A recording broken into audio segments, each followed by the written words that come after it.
Hello students. प्लेटो के संपत्ति के साम्यवाद के अंदर आज हम देखेंगे कि प्लेटो ने संपत्ति के साम्यवाद के सिद्धांत के बारे में क्या कहा है, उसने कौन कौन से तर्क दिए हैं तथा उसने संपत्ति का साम्यवाद किन किन वर्ग के लिए रखा है।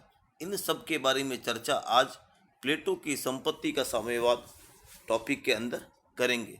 तो वीडियो को आप शुरू से अंत तक ध्यानपूर्वक देखें।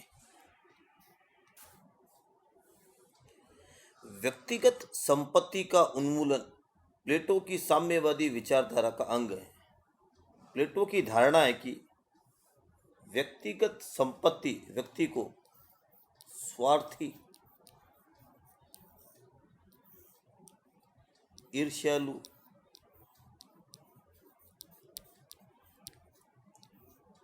हीन बनाती है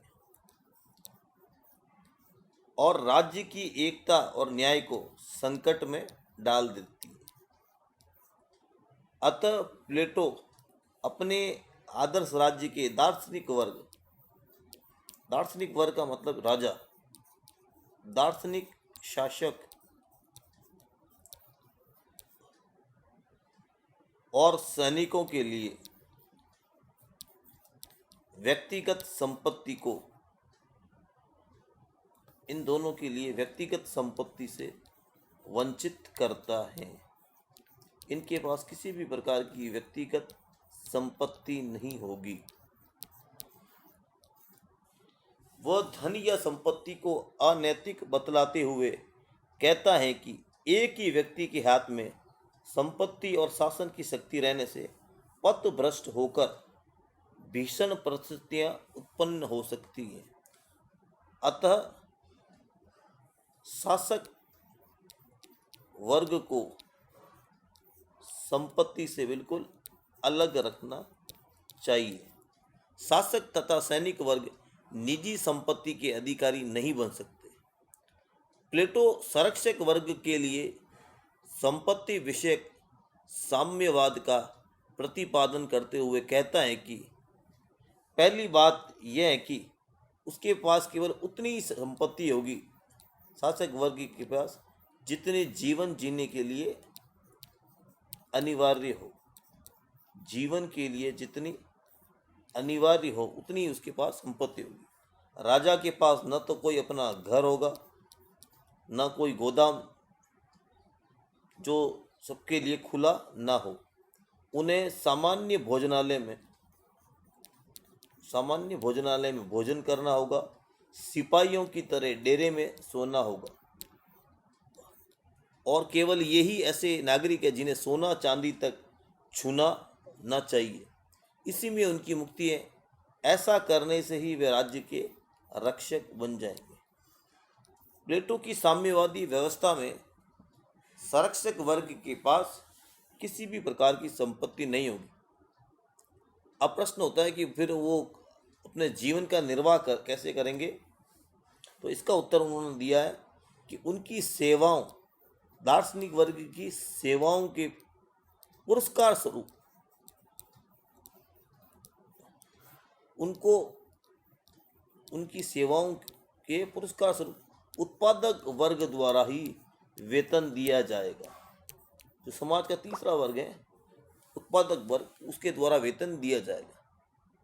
इन वस्तुओं का उपयोग एवं स्वामित्व भी व्यक्तिगत आधार पर नहीं होगा, सामूहिक रूप से ही वे इनका उपयोग कर सकेंगे। प्लेटो ने समाज का जो तीसरा वर्ग है, उत्पादक वर्ग, उसी को संपत्ति रखने का अधिकार दिया है, क्योंकि मानता है राज्य के इस वर्ग के अंदर, प्लेटो मानता है राज्य के इस वर्ग के अंदर ही शुदा तत्व होता है। भूख, शुदा का मतलब भूख। अतः संपत्ति पैदा करने एवं संचय करने का अधिकार केवल उत्पादक वर्ग को ही दिया जाता है, किंतु प्लेटो इस वर्ग को यह अधिकार स्वच्छंद रूप से प्रदान नहीं करता। ये वर्ग संपत्ति का उत्पादन राज्य के कठोर नियंत्रण में ही करेगा। राज्य के कठोर नियंत्रण में ही संपत्ति का उत्पादन किया जाएगा। यह वर्ग संपत्ति का उत्पादन करते समय इस बात पर ध्यान रखा जाएगा कि कोई बहुत अधिक धनी और कोई बहुत अधिक निर्धन न रह जाए।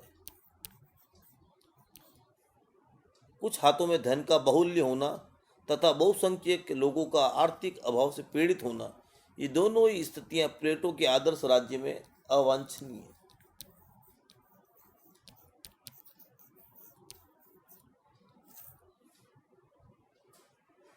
वो आर्थिक क्षेत्र में व्यक्तिगत आधार पर उत्पादन एवं राज्य के नियंत्रण का समर्थक हैं।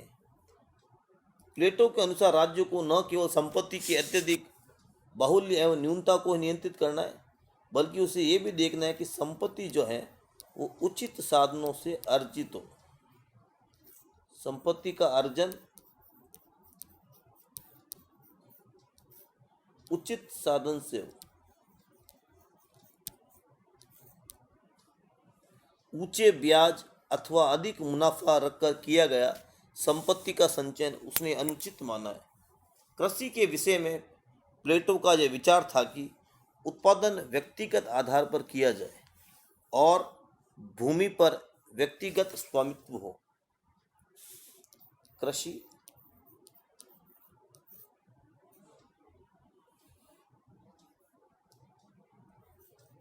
भूमि पर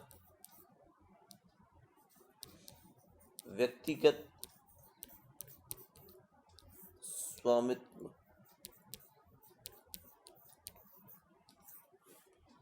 सभी प्रकार की संपत्ति के उपयोग के बारे में प्लेटो ने यह विचार किया है कि यह उपयोग किसी भी तरह से समाज के लिए अनिष्टकारी सिद्ध नहीं होना चाहिए।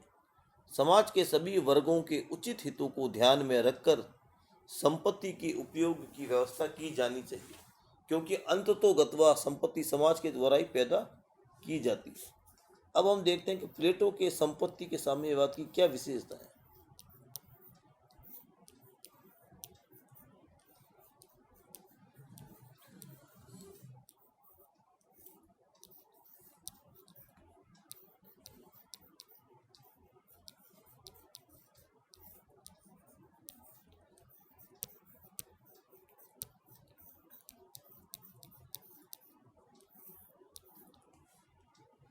प्लेटो की संपत्ति के साम्यवाद की कुछ प्रमुख विशेषताएं, और पहली विशेषता है कि ये साम्यवाद समस्त नागरिकों के लिए नहीं है।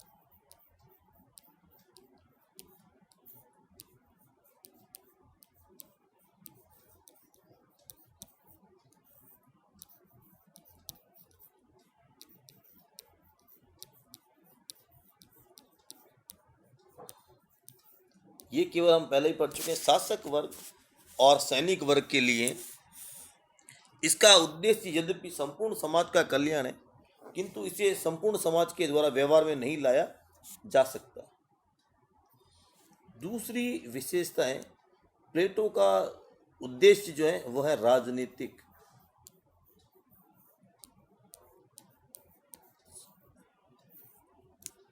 इसका उद्देश्य आर्थिक नहीं है।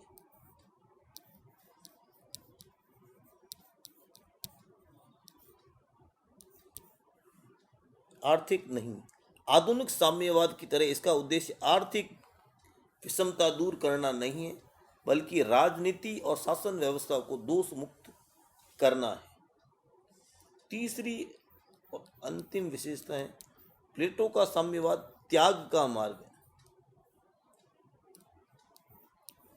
प्लेटो का साम्यवाद त्याग का मार्ग, ये भोग का मार्ग नहीं है। ये समाज के शासन वर्ग को कंचन और कामिनी